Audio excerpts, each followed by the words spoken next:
Hello YouTube, Manibil here. Let's get back into squaring consciousness with consciousness squared and part 6 of his series called Our Two States of Being, Illusion and Reality. Now, being is the same as saying existence, in my opinion. That you might have a different classification, being, existing, and so on. And it's another case where you're just having words thrown around to fit the bill, so to say, right? Okay, it seems like the video recorder here, the streaming recorder, is a little jittery, so sorry if the video is not quite up to scratch. I don't know how it will end up. If I have success in recording this, I'm not going to re-record it just because of some bad video. But let's see how it goes. It might turn out better than expected, right? Okay, our two states of being. The underlying description, or the underlying, what's it called? The subtext is, this visualization describes two very different ways of looking at existence. Okay, so it's a visualization of a description of looking it's a visualization of descriptions of ways of looking at existence, right? All of it then it gets very convoluted, right? Visualization is a description of ways of looking at existence. So there's decision, then you're looking at it, and there's a way of looking at it. And there are different ways also, right? Which are being described using visualizations. Right? So it's like there are 5-6 layers of abstraction here, right? That's never going to fly for me. I'm just like, fuck off, right? Okay, illusion versus reality. Now, I don't like philosophy where you are handed the solution.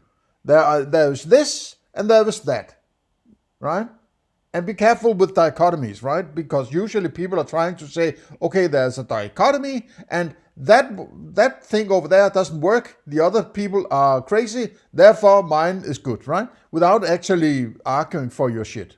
So dichotomies, be careful, right? Okay, it covers idealism and materialism as metaphysical concerns, and it includes topics ranging from consciousness to time, quantum physics, psychedelics, and near-death experiences. Ooh.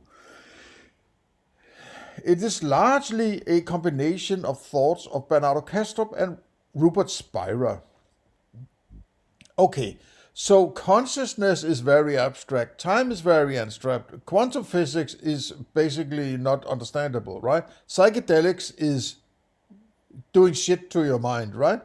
And death experiences, I hope most people listening to this don't have had any of that, right? So it's sort of, let's look out in the peripheries where people are not usually looking in their everyday when they're going hunting for tomatoes, right?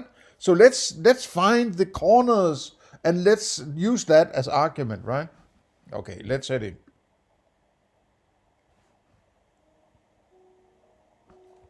With philosophical idealism, there are two very different ways of considering existence.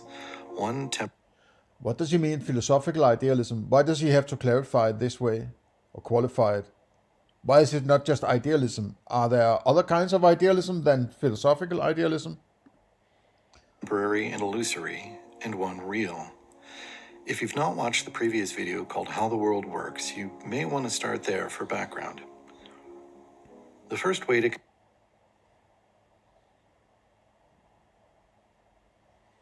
consider existence is our present perceived everyday existence.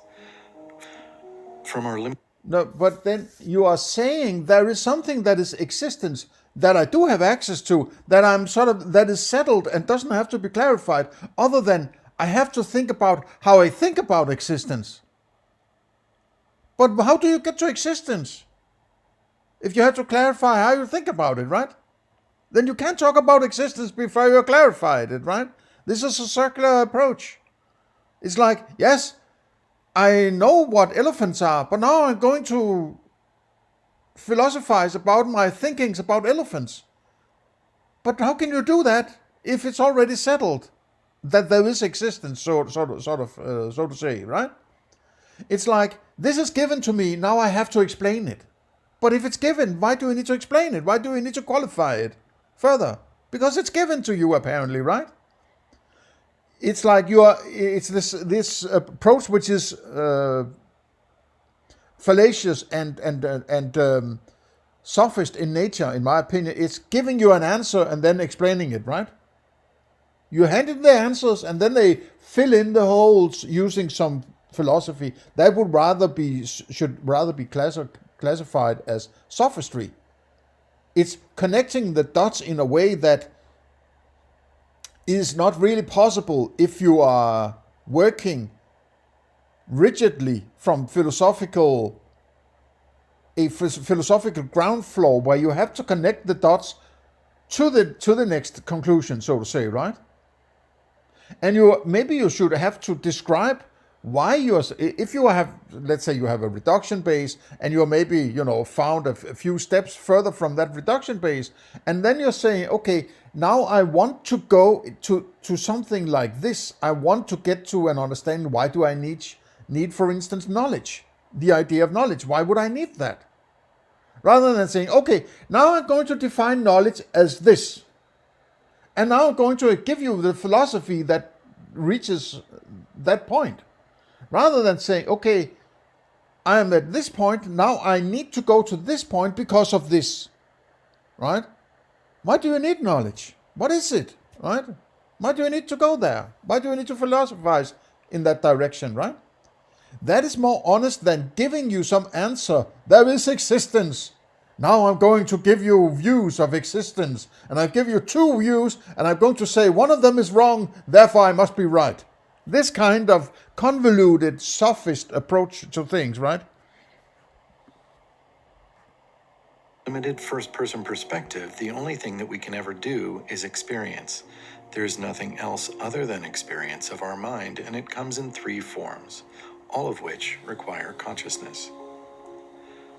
The first is perception, which includes all of our senses.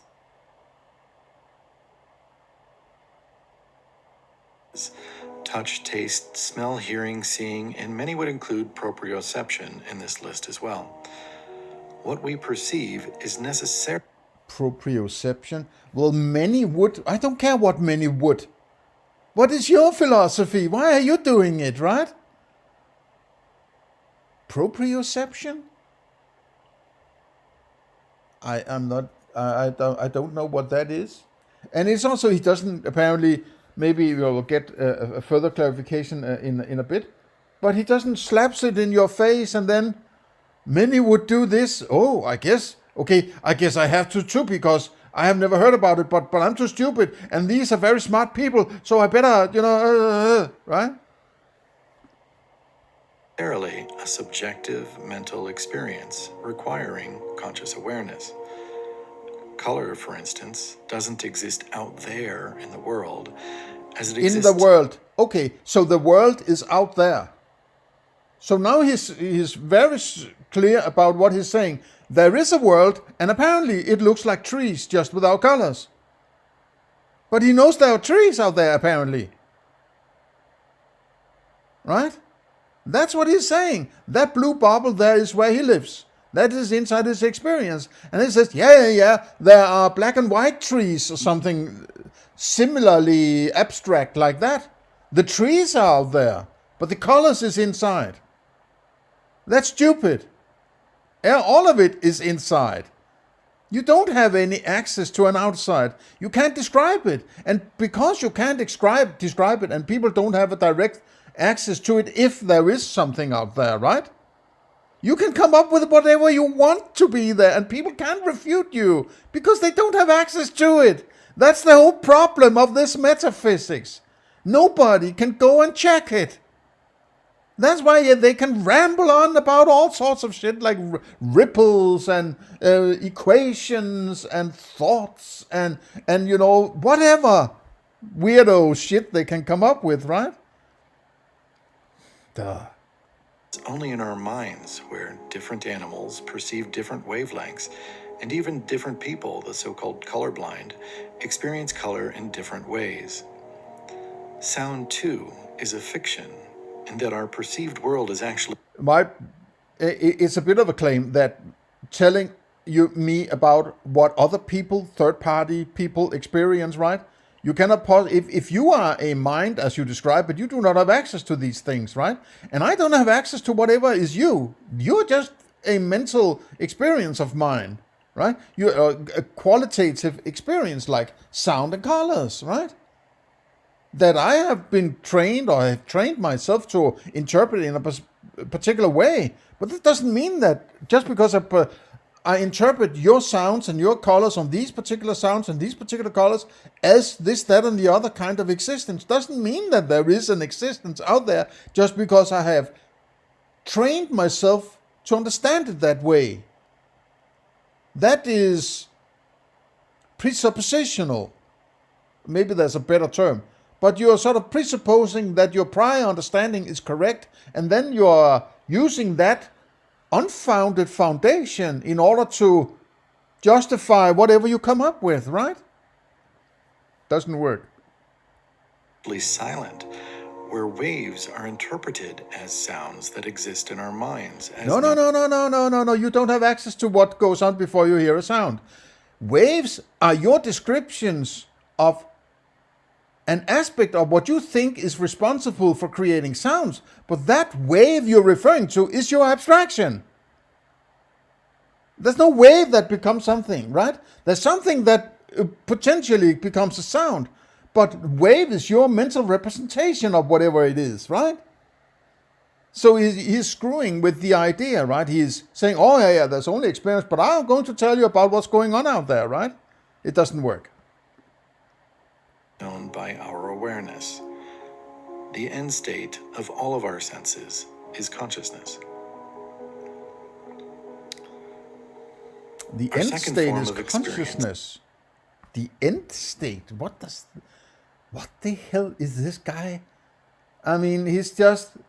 I think this is one of these cases where, as I pointed out in an earlier part of this series, that creating a dichotomy, one leads to materialism and no God and no love, right? The other leads to idealism and God and a lot of love, And then pounding on one of them and saying it's completely stupid, this. Therefore, the other one must be at least better, right? And this guy apparently has seen, this is clever. This is clever sophistry, right? And it taps into the conclusion I want to get to, which is God. And mom is not crazy, right? She inflicted this shit on me because it's correct. So you're making a virtue out of getting to the conclusion you want in order to cushion your psychology with whatever was inflicted on you as a child, right? So this way you say, okay, I can refute materialism and then convince other people of idealism that will lead to God.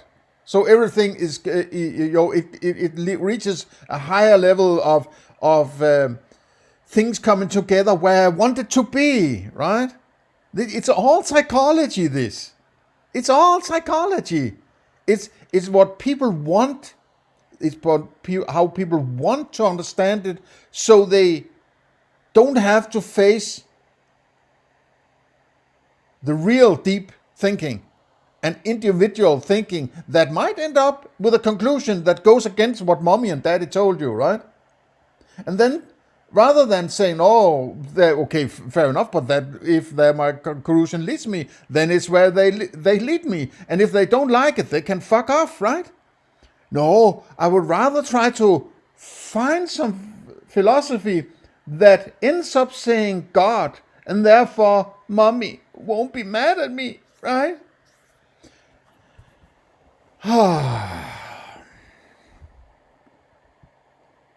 Is thought, which is, of course, also subjective. Thoughts come in many forms, including ideas, dreams, and memories, and they can be volitional. For instance, we can think of a pink elephant if we wish, and in a moment, that thought will pass. Most thoughts simply arise in our minds involuntarily, and if we pay attention to them, we can witness them coming and going, often jumping from topic to topic. If you pay attention to your thoughts, you can witness it happening. Thoughts also form our conceptions of the past and the future. Many people assume that the past is something real that occurred back there, and that the future is out there ahead of us, that time is somehow discrete, experienced in chunks that we flow through. But is that true? If time actually exists in small quanti... Careful with the use of true, right? True and false are about propositions, right? These are not propositions. These are philosophy, right? These are ontologies or whatever, right? chunks, then how large is the chunk that we call the present? If the present is instantaneous, then how could we even make sense of the Oh, words? if it is, okay, but who says it was? Who says it's instantaneous?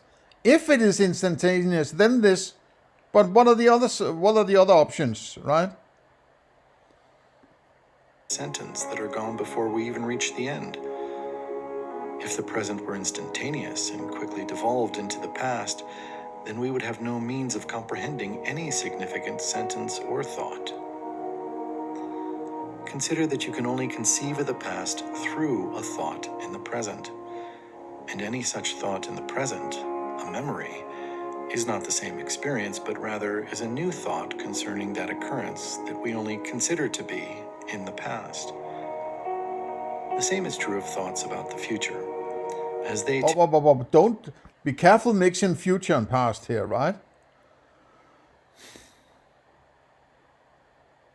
Of course, a memory of the past is not the past if you're describing that memory as some kind of representation of a situation, right? If I'm sitting here and looking at that, curtain over there, right? Now I'm looking over here and then I have a memory of that curtain, though it's in the past now to me, right? But it's a memory that is sort of a snapshot of whatever it was that I experienced. But it's a snapshot, a memory now. It's not the actual thing, right? That's why I don't have a memory. It's not knowledge, because I'm not experiencing whatever it is I'm claiming to refer to, right? And my expectation of what, if I turn around my head again and look in that direction, I cannot tell you what I will experience, but when I experience it, I can tell you what I experience. And my point about this present is that it's a matter of definition, right? What he tries to do in this sophist manner, all of this is sophistry basically, right?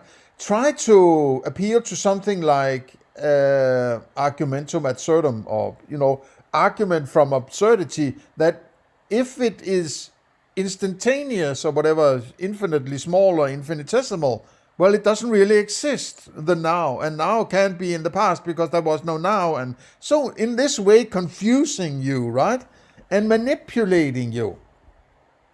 But if I look at my hand, right?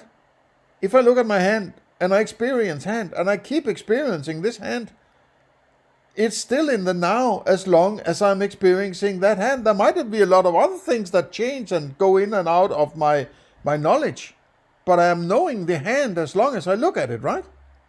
So it's a now as long as there's no hole in my experiences of hand, right? If I look away from my hand, there's a new now, because that which I was focusing on, which was my hand, is no longer part of my experience, right? And now there's a new now that is sort of similar to the old now, but that old now is a memory, right? But I turned my head in all because I expected to experience hand, right? And I did. And there's a new now, and there's the same now as long as I'm experiencing hand. That's how I function, right? That's what I'm building my philosophy on. All this, manipulative sophistry is there to make you so confused that you're going to throw in the towel and say, I guess these mystics are right because I can't figure this out, so I have to be an idealist because they say so, right? Think for yourself.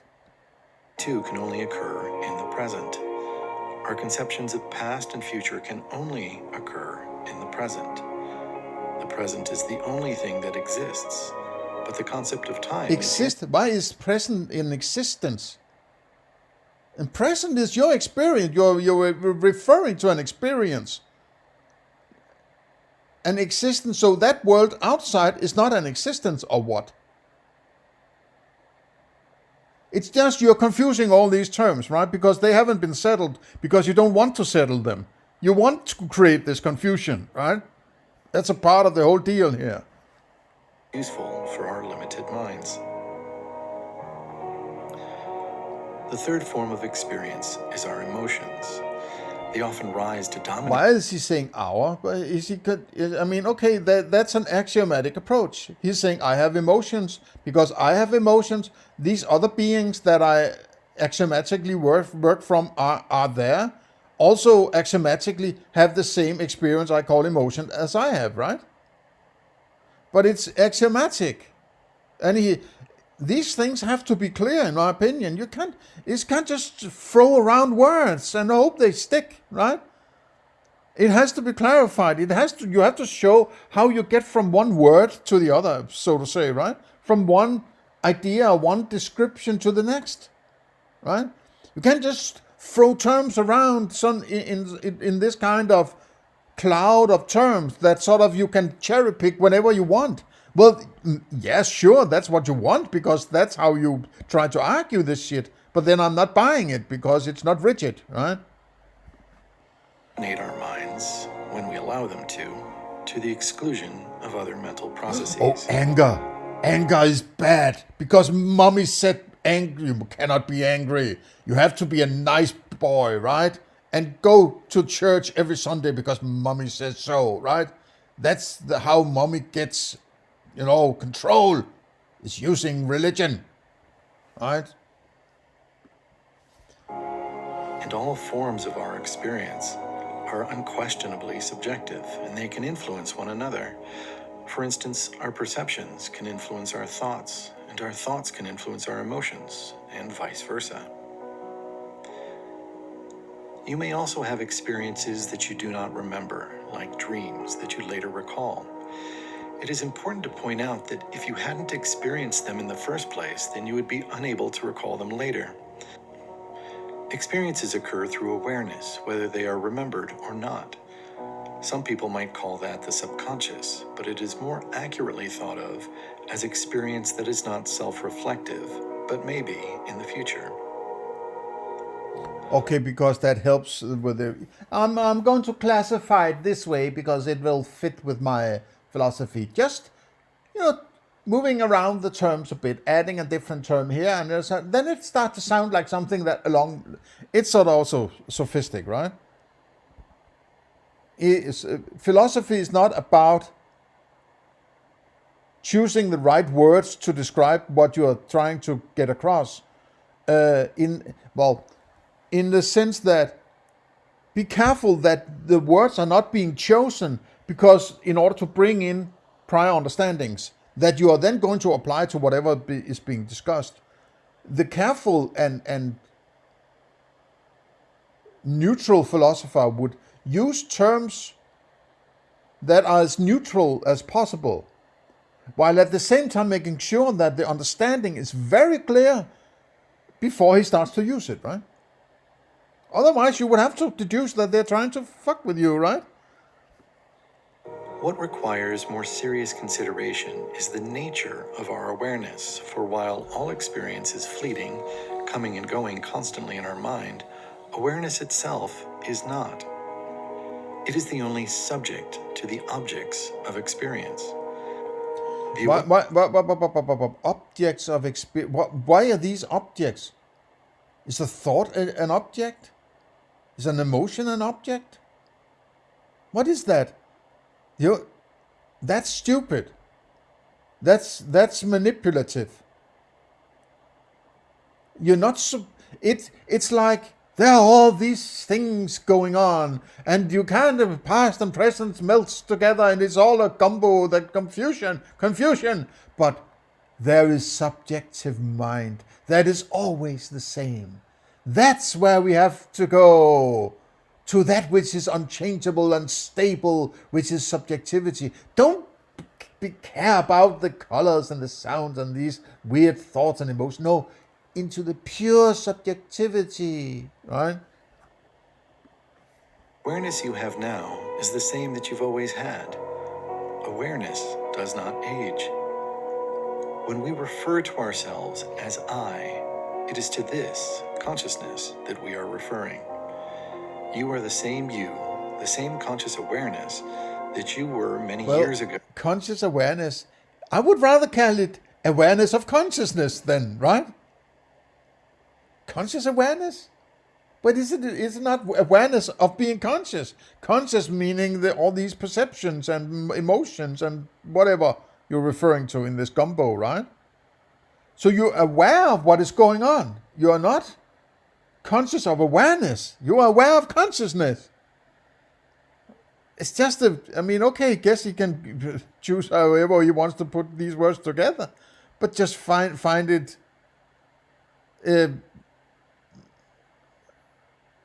misleading or misguiding, right? And maybe that's the takeaway from this.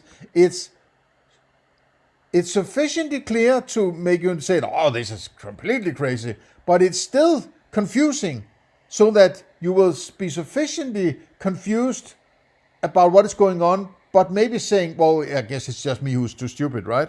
I have to listen to these big minds, but that are, oh my God, they're so smart, right? Even though all the cells of your body may be different and all of your previous experiences have long since passed as well. Under the proposed theory... Long since? Isn't that a reference to time? If there is no now that he can refer to because it's infinitesimally small, there are no pasts either, because if parts are representations of the now and nows that cannot be clarified because they're too small, so to say, how can he talk about way in the past? It's just... right? of idealism, there is a second and more accurate way of viewing existence, which is that this consciousness is the same consciousness that is shared by all things, both living and non. It is the activity of consciousness that results in living things like us that are alters, where non-living matter is okay, then all of a sudden a new word arrives, right? Alters. Things like us that are alters. Living things are alters of consciousness. It's just, okay. But just, let me just, I don't need to clarify anything. I don't need to take you the ABC of the philosophy that leads me to use this term or that term or whatever. No, I'm just bringing in the term because that's what Bernardo says. So I'm going to do what Bernardo says, right? Non-living matter is the non-dissociated thoughts of universal consciousness. Consciousness itself, not its activity, has no... So, if I have thoughts, these thoughts must be in my mind then, right? So what is particular about the thoughts that are in my mind, rather than those thoughts that are outside my mind? And what is this? All these things that are going on there, these dissociations that are created, that sort of either creates new thoughts that are particular to that dissociation, or it just sort of grabs a few thoughts in the big mind and then say, these thoughts are now encapsulated in this dissociation. Then you're sort of, okay, you just got some arbitrary thoughts there, right? That's where the dissociation occurred. That's the thoughts that was in that particular area, whatever, right? I mean, and because this external world is so abstract, when you start to analyze and take their things, their description seriously and try to point out weaknesses here and there, they can just come up with whatever they want because you can never go and check, right? The whole trick is to get you to think that they can actually tell you about what is going on out there, right? And that's the sophist trick. And it's there to make you say, well, I can't go and check. So I have to ask, right? I have to get my weekly dose of Bernardo in order to understand this thing I don't have access to. That's what they want. They want to be little priests sitting there telling you how to understand things, right? They have power over you, moron, right? It's the oldest trick in the book, man, right? Concept of separateness, as it is all that there is as the only constant. So to truly be one with consciousness is to experience happiness and love, which are what the absence of... Oh, that's for the women's. Yes, you will be so happy and there will be love. It won't be this dreary and grey concrete world of materialism. It's only dead matter. And there's no love and there's no fun and it's all, there are no colors and it's just so, come over to our fantasy dream world where there's love and rainbows as far as the eye can see, right? Of separation is. This means that the happiness that we all... Oh, no separateness. Oh, so it's communism, right? Oh, we are all in this democracy together. Yes, you can't get out of it. You are, born into the mind. And you are just a dissociative, but you're still a part of the big subjectivity, right? There's happiness and love everywhere. Yes, you have just misguided little child. You have been calculating and everything in straight lines. No. It should be love. Come over to the dissociative communism, right? All seek cannot be found in any lasting form through the transient experiences of our limited minds, but rather by recognizing... Oh, no, our minds are limited, right? But he's going to tell me about everything. My mind and how it works and what is outside my mind and how happy I am and all the love that is there and oh man, but it's a limited mind, of course. Maybe it's like he's trying to say, while not saying it directly, yes, that I have a limited mind, but he is sort of magical creature that has this particular access and can tell me about it, right? And I'm just a misguided sheep that has to get home in the dissociative fold, right? Also called awakening to the fact that happiness is a function of our true nature and is accessible now. This oneness means that the perceptions of our minds that we believe to be some external world of waves and particles are actually the activity of consciousness itself, which through collapses of the quantum wave function appear to us as matter. But if I'm standing on the Eiffel Tower, am I standing on a thought, right? If I bring a beaver up there, is that a thought beaver? And if I throw the beaver from and don't do that at home or at the Eiffel Tower, right? It's the thought experiment. And the beaver falls in a particular way, and then I grab a rat and throw it, and I grab a soft ice and throw it, and I grab my, mother-in-law, throw it, right? And remember your broomstick, right? And if I throw a tractor and my keys and my car and they all behave the same way. Why? Just saying everything is thoughts doesn't help me understand that, right?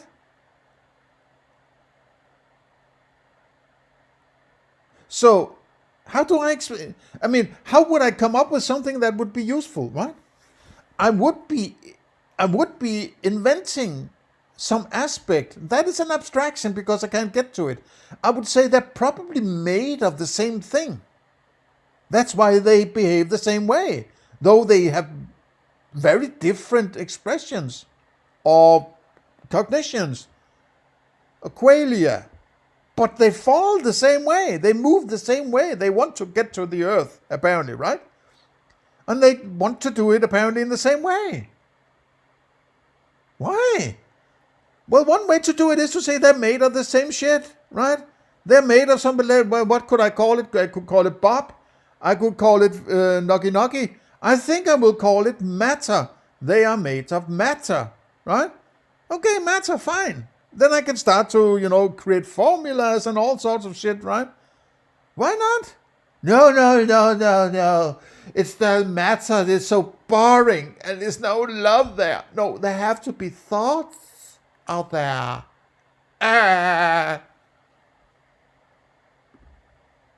But is brought into being through our acts of observation, which is consciousness itself. Consciousness, which we are but a part, is observing itself through all of its alters. But what is the evidence for this contention? The first is that matter is an irrational basis as the foundation of existence, as was demonstrated in the... It's not a foundation of existence. You are strawmanning, materialism here in a way, right? You are experiencing various shit qualia, and you have some cognitions like beaver and soft eyes and mother-in-law and car and geese and so on, tomato, right? And when you throw these tomatoes off the Eiffel Tower and all the other stuff, they behave the same way, in my experience. And therefore, you came up with the idea they're probably made of the same shit, right? It's not foundational, philosophically at least. You might say that science starts with the idea of matter, but it's based on a lot of ontology before that, which is qualia and cognitions and observations and ideas of here and why am I here and not over there, right? And before and after and time and space and all that, right? These kinds of ontologies are necessary in order to start talking about matter and observation, right? Matter is an outspurt of observation. It's based on observation on behavior, right? It's not saying everything has to be made of matter. It's a way of saying, I guess things are made of the same thing because they behave the same way, and I'm going to call it matter, right? But if you can misrepresent the thinking and strawman it, then you can pull down the strawman and therefore lure all your little minions over on your side of love and happiness and rainbows everywhere, right? First 4 videos of this series, linked below. We also know from quantum physics that matter begins through conscious awareness, and our experiences end with conscious awareness. Matter begins with awareness? I don't understand what that means. Experiences end with awareness. Since language evolved to describe our everyday experiences, it is often challenging to describe inner happiness. How do you get to that insight? How it evolved to... why? How do you know that? How do you get to that? You weren't a part of that evolution, right? And evolution is also an appeal to time. But you just sort of halfway refuted the idea of time and memory and so on as all being in the present. And you can't do that. Evolution can't be in the present, right? It's all in the past. There's no evolution in the now. It's all a description of the past compared to the now, right? Using language. Over millennia, this is what master meditators have experienced and known about inner peace and happiness. And beginning over 2,300 years ago with Plato's Republic, persons were... Yeah, but and then they got a toothache, right? They couldn't meditate the toothache away, could they? Right? They could pretend, right? But somebody had to do something in the real world, right? It's just this retreat into a mental state, whatever, right? Whatever we want to call it. Oh, let me live in my ideas of the world, right? This is also always where things go, go haywire, right? It's always where it goes to shit because people want to live in their fantasy rather than an actual experience of an actual, let's say, world, right? Though it's not an actual world, it's an experience, right? And that's fine. And that's what I take serious, my experiences, because that's what I have, right? Rather than, no, don't let me not think about my experiences. My toothache is not important. My near-death experiences are important, right? Maybe if you don't do something about the toothache, you might get a near-death and a death experience, right? Reporting near-death experiences have described this overwhelming oneness and happiness. And research shows that NDEs are reported by about 17% of those who nearly die, so this is a fairly common experience. And research also shows that most users of psychedelics also affirm oneness and bliss as our true nature, perhaps due to the partial dissolution of our dissociated mind while in that state. And let's not oneness and bliss. Yes, just drug yourself and you will become one with everybody else and the big mind, and give me a fucking break, man, right? forget that a central role for consciousness is all in keeping with the direct implications of the modern science of quantum mechanics. In summary, in conversation, idealists often have to make reasonable concessions when discussing our everyday experience. Max Planck says a derivative from consciousness, but then consciousness is basically an umbrella term for everything that goes on, both colors and cognitions and abstractions and theories and emotions and everything going on there, right? He doesn't pinpoint exactly what he's talking about, but I would say it's an abstraction from, or it's a, what was the term he used? Hang on, Sloopy. A derivative, then is a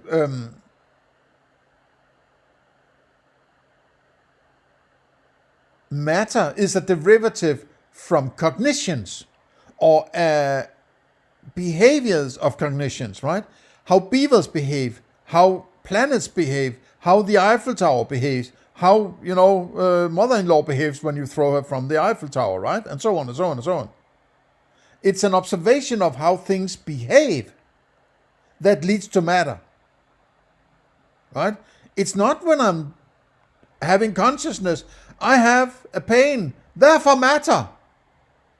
I want to go to the library, therefore matter. No, it's because when I throw beaver or tomato or soft ice or car or mother-in-law from the Eiffel Tower, they behave the same way. Therefore, I would guess that they're made of the same thing. It's still a theory. I can't get to whatever it is, right? Quantum mechanics. In summary, in conversation, idealists often have to make reasonable concessions when discussing our everyday experience for those unfamiliar with that which is real. So listen closely for the distinction between our transitory experiences versus our true nature. Reality, according to idealism, is that death is only the passing of our temporary mind, our collection of fleeting experiences, and is a recognition that we are already one with universal consciousness.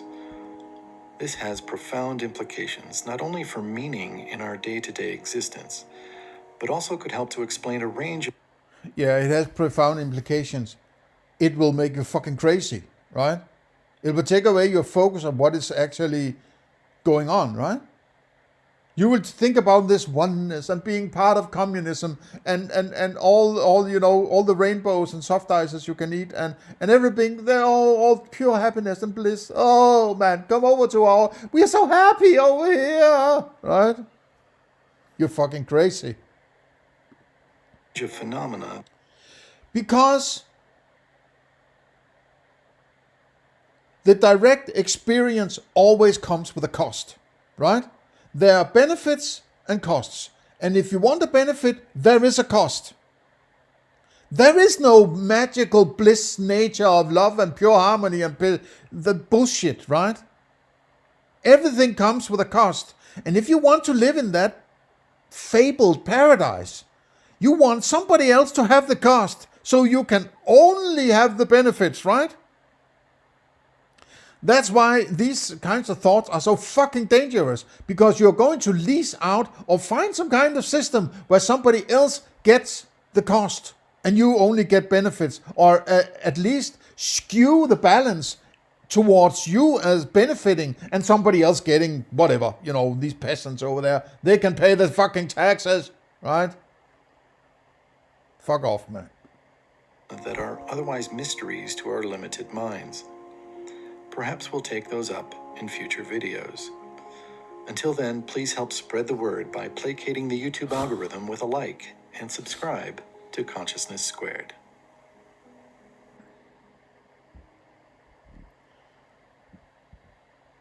The brilliant minds of, oh yes, they're so brilliant. Oh my God, they're brilliant. Yes. Okay, I'm screwing around here. All right, that was the end of part 6. I have no further comments. I think I have said what needs to be said about this, and I hope I can and find some time to do the rest of these. I think there are at least 3 more of these, and there might be more coming in the future, right? But 2 or 3 more of these, and then I should be on board. I also saw that there was a new creation story of Essentia Foundation. Yes, the 2 gods met each other and banged, and they created the new child called Essentia, right? Oh man, it's a creation story, right? Okay. I might do something on that, right? In this at some time in the future. So otherwise, please share, like, and subscribe. Give me your comment. Consider the board down below, or consider a donation. I would like to have a bottle of red wine now and then to keep me going. That would be nice, at least. Or, who knows what could be spent on this channel in order to improve the thing. So, who knows? Maybe a little donation might help create even better philosophy that I'm doing right now, right? So, have a nice day. See you in the next one.